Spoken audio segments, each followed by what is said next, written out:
I'm sure you've heard the news, but today we're not talking about politics, sports, or the latest celebrity scandal. No, today's headline is a little more unusual, a little more whimsical. It's about a question that's been whispered in the curious corners of the internet and debated in street performance circles. Do mimes ever break their silence? Mimes, those mysterious masters of silence and invisible boxes.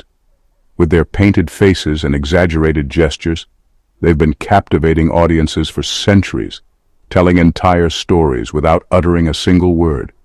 Their art is a dance of expression, a language of movement, and a celebration of the unsaid. But let's get to the heart of the matter. What happens if you give one a cheeky slap? Not that we're condoning violence, of course, but it's a question that tickles the imagination. Can anything break a mime's vow of silence? Let's get this straight. Mimes are the silent ninjas of street performance. They move with stealth, grace, and a kind of invisible power that draws crowds without a single shout. Their commitment to silence is legendary, almost mythical. They're trained to stay quiet no matter what. Years of practice go into perfecting the art of silent storytelling. Every gesture, every facial twitch is carefully crafted to communicate without sound. It's not just a performance, it's a discipline, a philosophy, a way of life. So if you slap a mime, will you finally hear them scream? Will the silence shatter, revealing the human voice behind the mask? Or will the mime's training hold strong, keeping their lips sealed even in the face of surprise? Picture it. You're strolling down a bustling street, and there's a mime, frozen in an invisible windstorm. You walk up, deliver a gentle, hypothetical slap, purely for science, of course. The crowd gasps, waiting to see if the unthinkable will happen. Will the mime unleash a blood-curdling yell? Will they break character and shout, "Hey, what was that for?"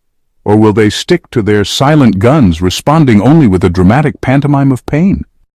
Or do they just pretend to be trapped in a soundproof box, hands pressed against invisible walls, mouth open in a silent scream? The audience laughs, the tension breaks, and the mime's silence remains unbroken. The truth is, most mimes are absolute pros. They've spent years perfecting their craft, learning to react to anything the world throws at them, hecklers, weather, even the occasional over-enthusiastic audience member.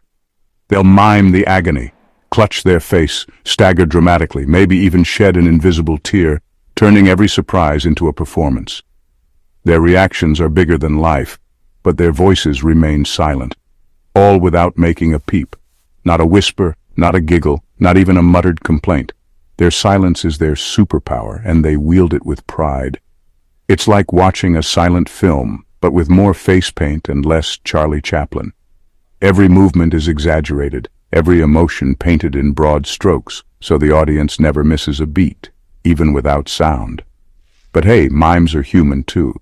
When the makeup comes off and the crowd goes home, they laugh, they talk, and yes, they even complain about sore feet and long days. So if you catch one off guard, you might get a very quiet, very British oi, a tiny slip, a moment of humanity peeking through the paint. But on stage, in character, the silence is sacred.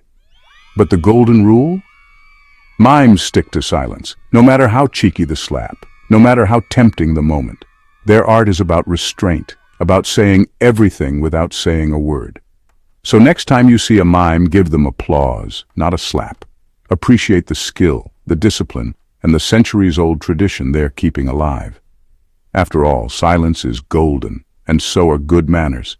Let's celebrate the art of saying so much with so little.